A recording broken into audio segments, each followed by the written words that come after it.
صلی اللہ علیہ وسلم نے فرمایا اعملوا بالقرآن، قرآن پر عمل کرو، یہ عمل کی کتاب ہے،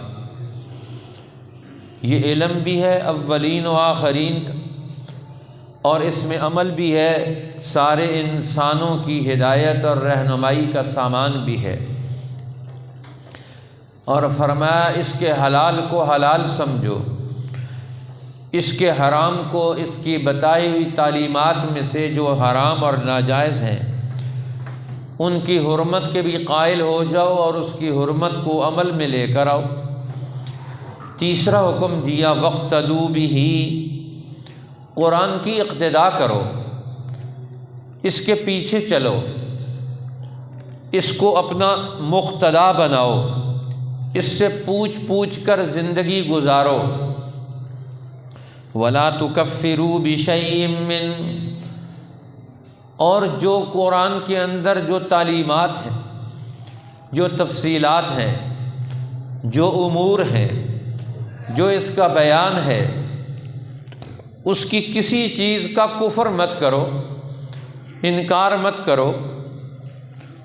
قرآن ایسی چیز نہیں کہ اس کے اندر کسی بیان کی ہوئی معاملے کا انکار کیا جائے۔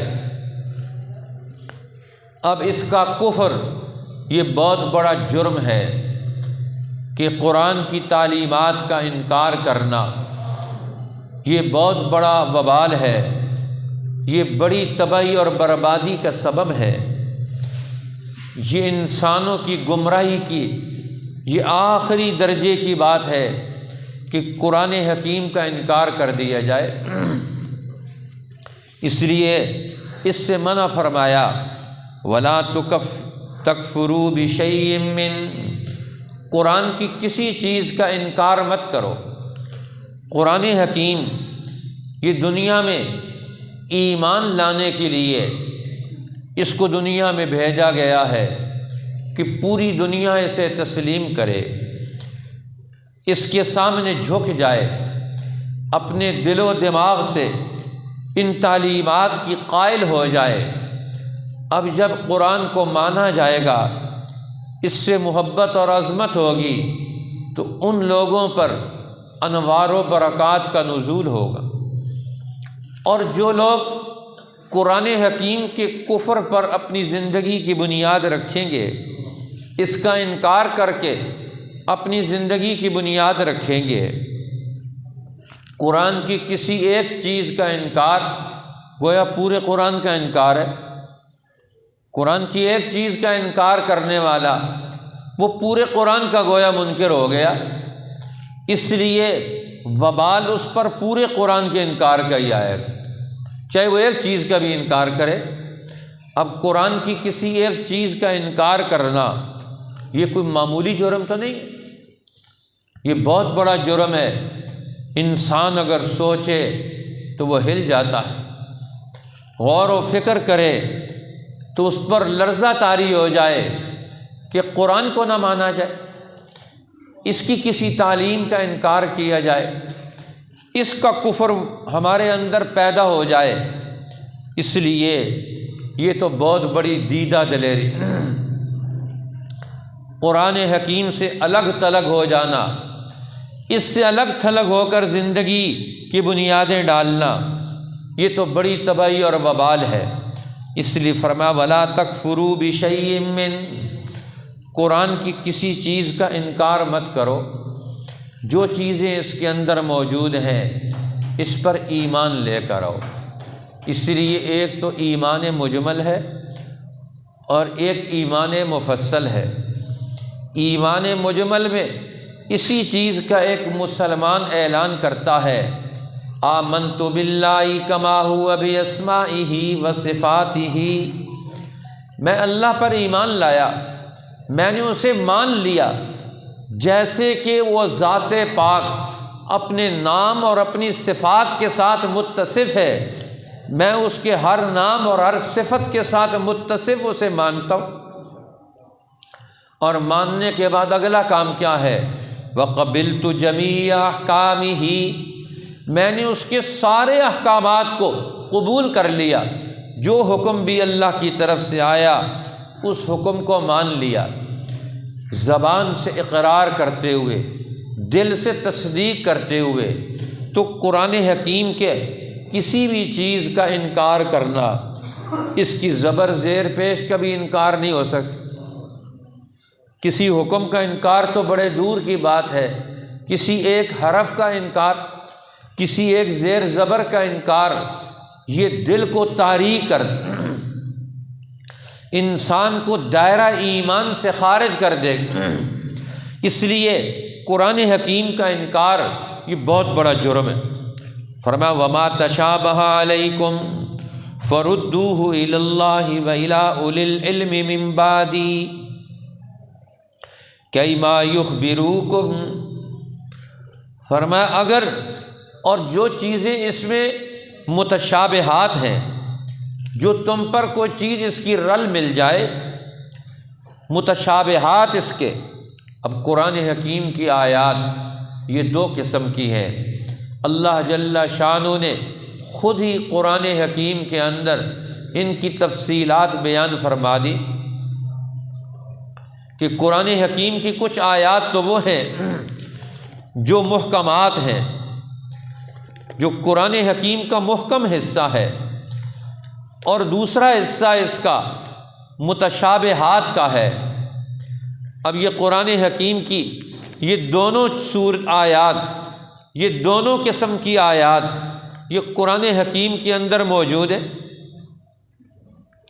اس لیے اللہ جل شانہ نے ان دونوں کو الگ الگ واضح کر دیا کہ قرآن حکیم کی آیات میں سے ایک حصہ اس کا وہ محکمات کا ہے، دوسرا حصہ اس کا متشابہات کا ہے۔ لہذا والذی انزل علیک الکتاب منہ آیات محکمات ہن ام الکتاب واخر متشابہات۔ اب قرآن حکیم کے بارے میں فرمایا کہ اس کا ایک حصہ وہ اللہ جس نے قرآن کو اتارا، منہ آیات محکمات، اس کی کچھ آیات تو محکمات ہیں، واضح اور دو ٹوک اپنا بیان اور اپنی تفصیلات رکھتی ہیں۔ ہن ام الکتاب، یہ کتاب کی اصل ہے، قرآن حکیم کا اصل موضوع اس کی محکم آیات ہے جن کا واضح اور صاف حکم اور علم موجود ہے، اور دوسری آیات وَأُخَرُ مُتَشَابِهَاتٌ، دوسری آیات متشابہات ہیں، وہ اللہ نے امتحان کے لیے بھی رکھی اور اس کے علوم کو بھی اس کے اندر محفوظ کر دیا۔ لہٰذا اب اس کی جو آیات متشابہات ہیں، ایمان تو سب پر لے کر آئیں گے، اس کے محکمات پر بھی اور اس کے متشابہات پر بھی، لیکن عمل کریں گے اس کے محکمات پر جو واضح احکامات، نماز پڑھو، روزہ رکھو، حج کرو، زکوٰۃ دو، یتیم کے مال کی حفاظت کرو، کسی جان کو قتل مت کرو۔ اب یہ قرآن حکیم کے واضح احکامات ہیں، یہ محکمات ہیں، جو آدمی بھی اس آیات کو پڑھتا ہے فوراً اس کو یہ چیزیں سمجھ آ جاتی ہیں۔ یہ ہن ام الکتاب، یہ قرآن کی اصل ہے، یہ محکمات قرآن کا بنیادی موضوع ہے، انسانوں کی ہدایت اور رہنمائی اسی کے ساتھ ہے۔ اور دوسری وَأُخَرُ مُتَشَابِهَاتٌ، کچھ متشابہات ہے۔ اب قرآن کہتا ہے فَأَمَّا الَّذِينَ فِي قُلُوبِهِمْ زَيْغٌ، جن کے دلوں میں ٹیڑھ ہے، جن کے دلوں میں کجی اور گمراہی ہے، فَيَتَّبِعُونَ مَا تَشَابَهَ مِنْهُ، اب وہ قرآن حکیم کی ان آیات کو پیش کرتے ہیں جو متشابہات میں سے، جن کے ظاہری طور پر مختلف قسم کے مفاہیم اور معانی کا تعین کرنا ہر ایک کے بس میں نہیں ہے۔ اب اس کے بہت سارے پہلو ہیں، کس پہلو کو کب لینا ہے، کس وقت چھوڑنا ہے، اور اس کی تفصیلات کیا ہیں۔ اب قرآن حکیم میں وہ چیزیں بھی موجود ہیں، لیکن یہ متشابہات، اسی طرح کچھ لوگ قرآن حکیم کے محکمات سے بھی وہ علم پورا نہیں رکھتے۔ وما تشابہ علیکم، کچھ قرآن تم پر مشتبہ ہو گیا، اس کی تفصیلات تم نہیں جانتے ہو، ان آیات کا پورا معنی اور مفہوم نہیں جانتے ہو، تو پھر ہر آدمی قرآن حکیم کی تفسیر میں اپنی ذاتی رائے نہ پیش کرے۔ قرآن کو اپنی ذاتی رائے کی آماجگاہ بنانا یہ سب سے بڑی گمراہی ہے۔ اس لیے نبی اکرم صلی اللہ علیہ وسلم نے خود ہی فرمایا، من فسر القرآن برأیہ ان اصاب فقد اخطا، جس نے قرآن کی تفسیر اور تشریح اپنی ذاتی رائے پر کی، اپنے خیال پر کی، وہ گمراہی کا شکار ہو گیا، اس نے خطا کی، اس نے غلطی کی۔ ان اصاب فقد اخطا، اگرچہ صحیح بھی ہو، اللہ کی منشا اور مراد کے مطابق بھی ہو، لیکن اس نے تو اپنی رائے کے مطابق بات پیش کی ہے۔ اس لیے اللہ کی منشا کیا ہے؟ قرآن حکیم کی آیات، قرآن حکیم کے اس بیان سے اللہ کی منشا اور مرضی کیا ہے، اس کا سمجھنا یہ ہر آدمی ذاتی طور پر پورے قرآن کی ساری آیات کی یہ تفصیلات خود بخود نہیں سمجھ سکتا۔ اس لیے اسے کسی معلم کی ضرورت، کسی استاذ کی ضرورت ہے، کسی رہنما کی ضرورت ہے کہ قرآن اس سے سیکھا جائے۔ دنیا کا کوئی فن استاذ کے بغیر نہیں سیکھا جا سکتا، کسی ماہر کے بغیر، اس کی شاگردی کیے بغیر قرآن حکیم، دنیا کا کوئی فن، اس کا کوئی اعتبار نہیں ہوتا۔ آج دنیا میں کوئی آدمی کہے کہ میں نے ساری ڈاکٹری کی کتابیں پڑھ لی ہیں، لہٰذا اب مجھے اسپتال میں ڈاکٹر لگا دو، وہ کہیں گے اس کو جیل میں ڈالو۔ کیوں کہ تیرے پاس کسی کی تصدیق ہی نہیں ہے، تو نے کس سے علم حاصل کیا؟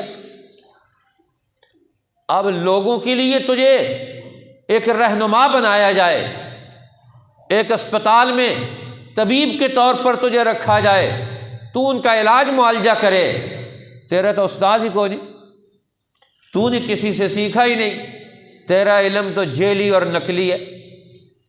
جو کسی استاذ سے نہ سیکھا جائے وہ علم تو نقلی علم ہو جاتا ہے، جعلی علم بنتا ہے، اس پر تو گرفتاری ہوتی ہے، جیل میں جاتا ہے آدمی، مجرم بنتا ہے۔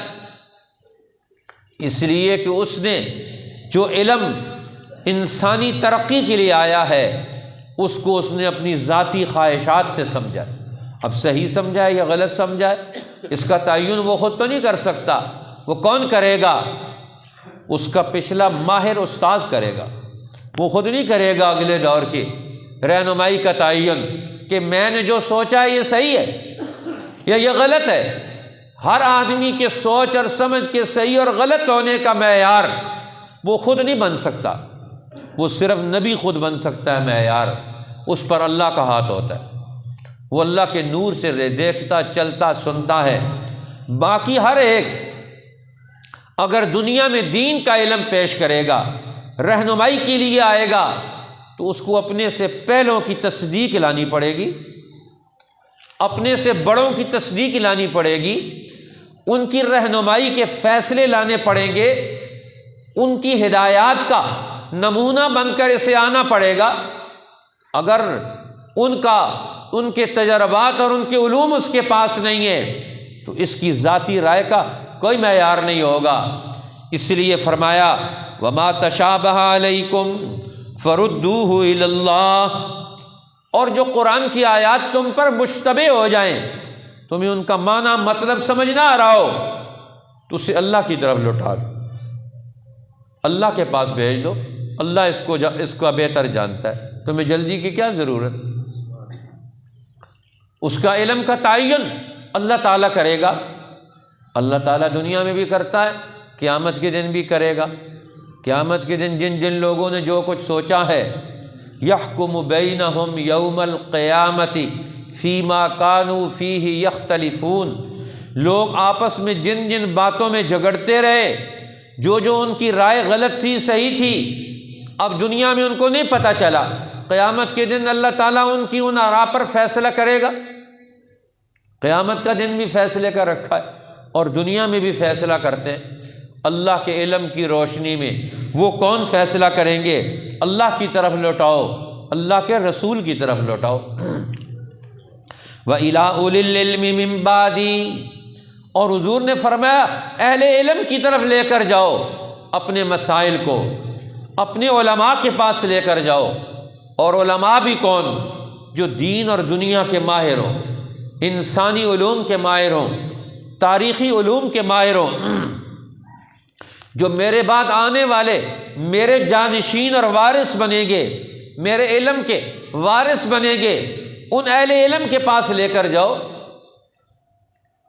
اس لیے قرآن حکیم نے اللہ جل جلالہ نے دوسری جگہ بھی ارشاد فرمایا وَلَقَدْ ضَرَبْنَا لِلنَّاسِ فِي هَذَا الْقُرْآنِ مِنْ كُلِّ مَثَلٍ لَعَلَّهُمْ يَتَذَكَّرُونَ قُرْآنًا عَرَبِيًّا غَيْرَ ذِي عِوَجٍ لَعَلَّهُمْ يَتَّقُونَ۔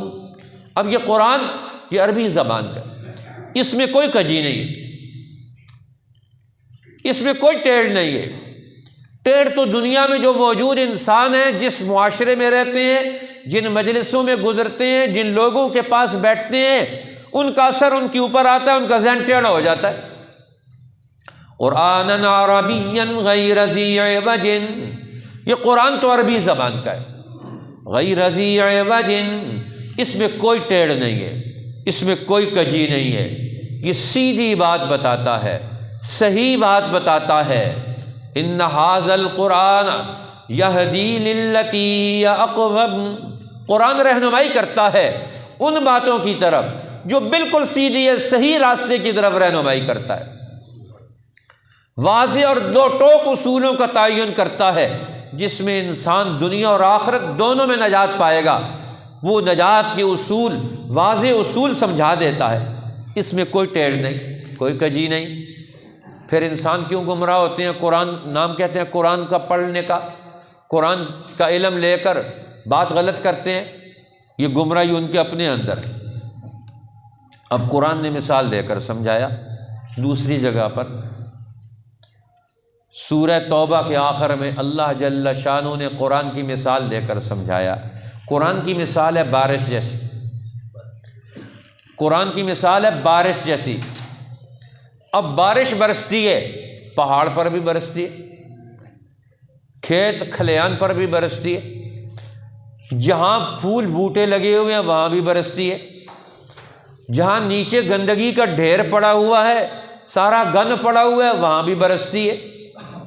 اب بارش تو ہر جگہ برستی ہے، ہر جگہ برستی ہے، جہاں باغ ہے وہاں پھل آتا ہے، درخت بڑے ہوتے ہیں اور وہ پھلدار ہوتے ہیں، خوبصورت ہوتے ہیں، اسی بارش کی وجہ سے۔ پہاڑ ہیں، بارش برستی ہے، پتھروں کے اوپر سے مٹی ہٹتی ہے، پتھر خوبصورت ہو جاتے ہیں، دھل جاتے۔ بارش برستی ہے کھیت کھلیان میں، جہاں آپ نے غلہ اناج اگایا وہاں بارش برسی، وہ غلہ اناج اگ کر خوبصورت بن گیا، موٹا تازہ دانہ بن گیا، انسانوں کی، جانوروں کی غذاؤں کے لیے خوبصورت ترین مواد وجود میں آ گیا۔ اب وہی بارش وہاں برسی، اب وہی بارش چٹیل میدان میں برسی، کسی زمین نے کوئی جذب نہ کیا، وہاں سے پانی، ان کے اندر طاقت اور قوت ہی نہیں تھی، وہاں سے پانی بہہ کر نالوں میں، ندیوں میں بہہ کر وہ سمندر کا بن گیا یا دوسری زمینوں تک پہنچ گیا، اور وہاں جا کر اس پانی نے اپنے اثرات جگائے، اس زمین کو سیراب کیا، اس کو اس نے تر و تازہ کر دیا۔ اور یہی بارش برسی جہاں گندگی کے ڈھیر تھے، جہاں تو بدبودار چیزیں تھیں، اب بارش برسی اسی گندگی کے اوپر، وہاں سے گندگی کا طوفان اٹھا، بری ہوائیں اٹھیں، سارا علاقہ ان کی بدبو سے مہک اٹھا۔ اب آپ کہیں کہ یہ بارش کا قصور ہے؟ بارش کا قصور تو نہیں ہے، یہ تو نیچے کی جگہ کا قصور ہے۔ نیچے جگہ کون سی ہے؟ فَأَمَّا الَّذِينَ آمَنُوا فَزَادَتْهُمْ إِيمَانًا، جب قرآن اترا، ایمان والوں پر قرآن آیا تو ایمان والوں کا ایمان بڑھ گیا، ان کے علم میں یقین آ گیا، ان کے دلوں کا اطمینان پیدا ہو گیا، ان کے دلوں میں محبتیں وجود میں آ گئیں، ان کے دلوں میں اللہ کی عظمت کا بیج وہ درخت بن گیا۔ فَأَمَّا الَّذِينَ آمَنُوا فَزَادَتْهُمْ إِيمَانًا، اب قرآن اتر رہا ہے، ایمان والوں پر بھی اتر رہا ہے، کافروں پر بھی اتر رہا ہے، منافقوں پر بھی اتر رہا ہے، یہ تو سب لوگوں پر اتر رہا ہے۔ اب ایمان والوں پر اترا، ان کا ایمان بڑھ گیا۔ فَأَمَّا الَّذِينَ آمَنُوا فَزَادَتْهُمْ إِيمَانًا، اب ان کے ایمان میں اضافہ ہوتا چلا گیا، ان کے دلوں کی قوتوں میں اضافہ ہوتا چلا گیا، ان کے دماغ اور شعور اور صلاحیتوں میں اضافہ ہوتا چلا گیا، ان کے باطن میں قرآن نے اپنے نزول کے ذریعے سے نئی قوتیں پیدا کر دیں، ان کے اندر طاقتوں اور قوتوں کا ایک نیا سمندر موج زن ہو گیا ایمان اور یقین کا۔ وَأَمَّا الَّذِينَ فِي قُلُوبِهِم مَّرَضٌ فَزَادَتْهُمْ رِجْسًا إِلَىٰ رِجْسِهِمْ وَمَاتُوا وَهُمْ كَافِرِينَ، اب قرآن کہتا ہے جن کے دلوں میں بیماری تھی، کفر کی بیماری، نفاق کی بیماری، قرآن انہی پر اترا، اب قرآن ان پر اترا، ان کا کفر اور بڑھ گیا، ان کا نفاق اور بڑھ گیا، ان کا جرم اور بڑھ گیا، ان کے اندر کا گناہ اور زیادہ باہر نکلنا شروع ہو گیا۔ اب قرآن نے آ کر ان کے اندر جو کچھ تھا اسی کو اس نے باہر نکالا۔ اب یہ قرآن کا قصور نہیں، اس لیے نیچے کی زمین کا قصور ہے۔ اب یہاں دنیا میں کتنی قسم کے انسان ہیں، قرآن عربیا غیر ذی عوج، یہ قرآن تو عربی زبان میں آیا ہے، اس کے بیان میں، اس کے پروگرام میں، اس کی بتائی ہوئی رہنمائی میں کوئی ٹیڑھ نہیں، کوئی کجی نہیں۔ جو قرآن پر فطرت انسانی کے اصولوں کی بنیاد پر رہنمائی لے گا وہ کبھی بھی دنیا میں ناکام نہیں ہوگا، آخرت میں بھی ناکام نہیں ہوگا۔ اگر قرآن کو ماننے کے بعد کوئی قوم دنیا میں تباہ ہو رہی ہے اسے غور کرنا چاہیے، انہوں نے قرآن کو مانا ہی نہیں گویا۔ آج مسلمان دنیا میں تباہ ہو رہے ہیں، ہر معاشروں کے اندر پوری دنیا کے مسلمان دنیا کی تباہی کا شکار ہے، ہر میدان میں ناکام ہے۔ قرآن کو ماننے والا کبھی ناکام ہو سکتا ہے؟ قرآن کو ماننے والا کبھی دنیا میں تباہی اور بربادی کا شکار ہو سکتا ہے؟ ممکن ہی نہیں ہے۔ قرآن تو ہدایت کی کتاب ہے، آج ہم کیوں گم رہا ہے؟ معلوم ہوتا ہے ہمارا قصور ہے، لیکن ہم اپنے قصور کو ماننے کے لیے، اس سے نکلنے کے لیے تیار نہیں ہیں۔ اس لیے رسول اللہ نے فرمایا وَمَا تَشَابَهَ عَلَيْكُمْ فَرُدُّوهُ إِلَى اللَّهِ وَإِلَىٰ أُولِي الْعِلْمِ مِن بَعْدِهِ، جن قرآن حکیم کی آیات پر تمہیں شک شبہ ہو، تم پر مشتبہ ہو جائیں، قرآن مشتبہ نہیں ہے، یہ تو واضح کتاب ہے، تمہاری عقل اور شعور میں اضافہ ہو جائے، تم قرآن پڑھنے سننے کے اہل بن جاؤ۔ قرآن حکیم تو بڑے گہرے علوم رکھتا ہے، آج ہم سارے قرآن کے علوم کے جاننے کے اہل ہی نہیں ہیں۔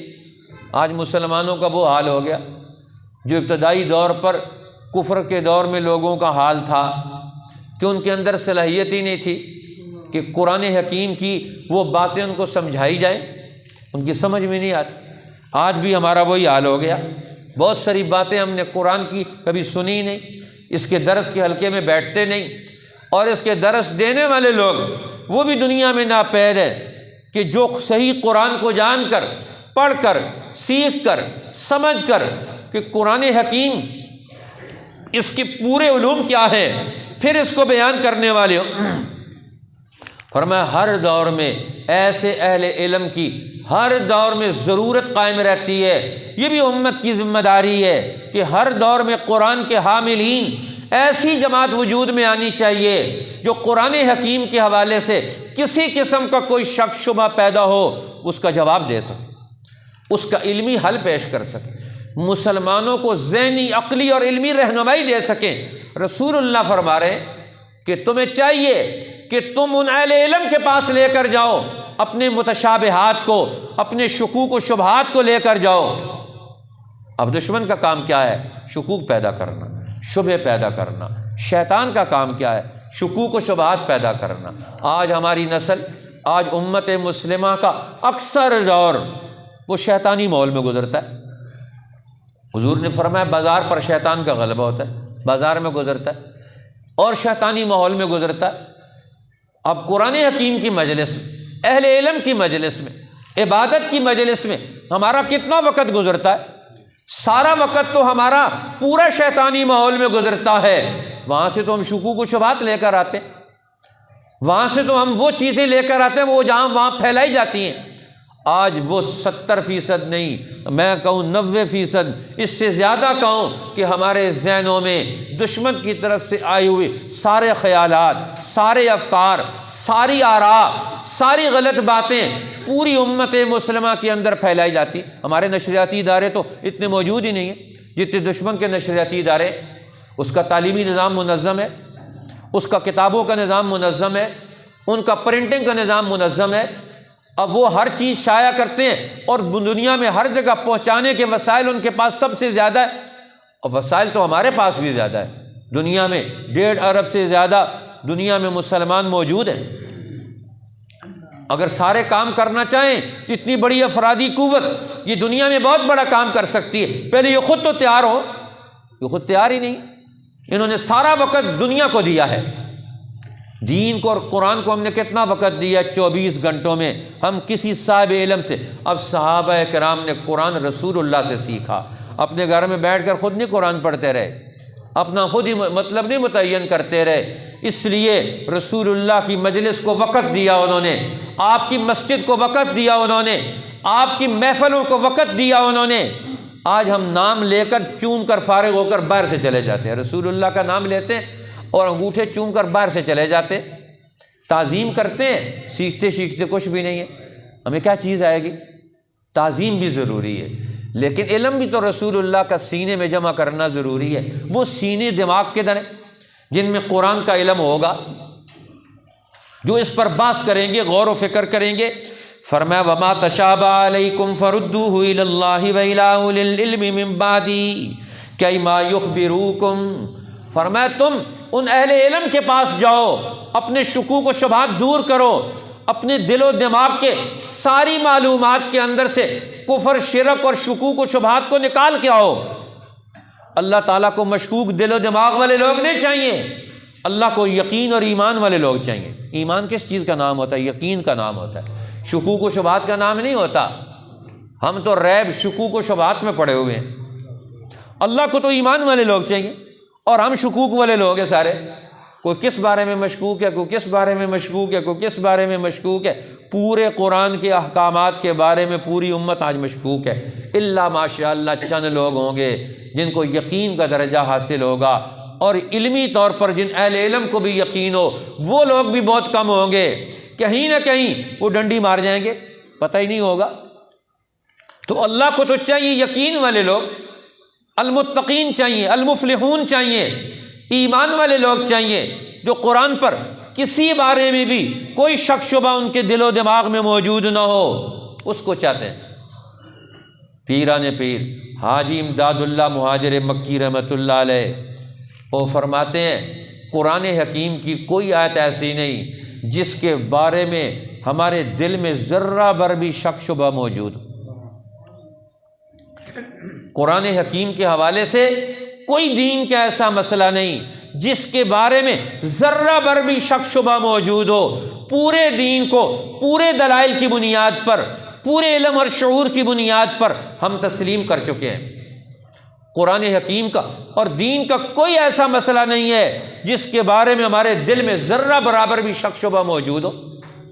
اب وہ دل ہے، وہ کہتے ہیں ہمیں دین کے جن مسائل میں بڑے بڑے اہل علم کو بھی اختلاف ہے، ہمیں اس میں بھی شرح صدر حاصل ہے، ہمیں اس میں بھی ذرہ بر شک شبہ موجود نہیں ہے قرآن حکیم کی ان ساری تعلیمات کے حوالے سے۔ اور انہوں نے بیان کیا کہ صدیق کسے کہتے ہیں۔ وہ کہتے ہیں صدیق کسے کہتے ہیں؟ حجت الاسلام بانی دارالعلوم دیوبند مولانا قاسم نانوتوی رحمۃ اللہ علیہ وہ فرماتے ہیں یہ صدیق کا مرتبہ دین کے اندر کیا ہے؟ فرمایا صدیق اسے کہتے ہیں جسے دین کے بارے میں، دین کے کسی مسئلے کے بارے میں ذرہ بر بھی شک شبہ موجود نہ اس کے دل و دماغ میں، اسی کو تو صدیق کہا جاتا ہے۔ وہ دین کا نبیوں کے بعد سب سے پہلا مرتبہ وہ مقام صدیقیت کا ہے، اور مقام صدیقیت نام ہی اسی چیز کا ہے کہ وہ دین کے ہر مسئلے میں تصدیق کرنے والا ہو، یقین کی بنیاد پر فیصلہ کن نوعیت میں بتائے یہ حق بات ہے، اور ہمارے پاس اس کے حق ماننے کے اور حق سمجھنے کے، حق سمجھانے کے دلائل موجود ہیں۔ ہمیں کون گمراہ کرے گا؟ جس کے دل و دماغ میں، اور یہ چیز کیوں حاصل ہوتی ہے، انسان کے دل میں یہ حق پیدا ہو جائے۔ اسی کو بیان کیا ہمارے بزرگوں میں سے شاہ اسماعیل شہید رحمۃ اللہ علیہ نے، کہ انسان کے دل و دماغ میں یہ قرآن حکیم کے ساتھ یہ شرح صدر اور یقین کا تعلق کب اسے حاصل ہوگا؟ جب اسے فرقان کی صفت حاصل ہوگی، اور فرقان کی صفت کسی اہل دل کے تعلق کے بغیر، ان کے ایمان اور قلب کے تعلق کی تاثیر کے بغیر، یہ کسی کو اکیلے کتاب پڑھنے سے نہیں حاصل ہو سکتی۔ یہ مقام صحبت سے حاصل ہوگی، جس میں انسان کے دل و دماغ میں شیطان اپنے خیالات رلا ملا نہ سکے۔ وہ تو ہر ایک کے دل میں خیالات رلا ملا دیتا ہے۔ اب اس کے اندر فرقان کی صفت آئے، یہ تشابہات سے، متشابہات سے، شکوک و شبہات سے، ان چیزوں سے نکلے۔ آج امت کو کیسے نکالا جائے گا؟ آج کسی کے پاس کوئی پروگرام بھی نہیں ہے اور اس پر سوچتے بھی نہیں۔ رسول اللہ قرآن کے حوالے سے یہ پروگرام دے رہے ہیں، وَمَا تَشَابَهَ عَلَيْكُمْ فَرُدُّوهُ إِلَى اللَّهِ وَإِلَىٰ أُولِي الْعِلْمِ مِن بَعْدِي۔ جس قرآن کی آیت کے بارے میں تمہارے دل و دماغ میں شکوک و شبہات ہوں، اس کو نکالنے کے لیے قدم اٹھاؤ، اہل علم کی مجلس میں آؤ، اللہ کی طرف آؤ، میرے اہل علم کی طرف آؤ، میرے بعد جو میرے علم کے وارث بنیں گے، ان سے جا کر سیکھو، سمجھو، دلائل حاصل کرو، شرح صدر حاصل کرو، پورے یقین اور اعتماد کے ساتھ قرآن پر تعلق والی زندگی پیدا کرو۔ اللہ کے سامنے حاضر ہو تو تم ایماندار بن کر، متقی بن کر، یقین والے بن کر جاؤ، شک شبے والے بن کر مت جاؤ۔ اللہ ہمیں قرآن پر یقین کا وہ مرتبہ نصیب فرمائے کہ جو ہمیں عمل پر ابھارے، جو اس کو رہنما بنائے، اس کی راہ کی رکاوٹیں دور کرنے کے لیے ہمارے زندگی کے اندر جلا اور طاقتیں بھر دے، وہ یقین ہمیں نصیب فرما دے۔ وآخر دعوانا الحمدللہ رب العالمین۔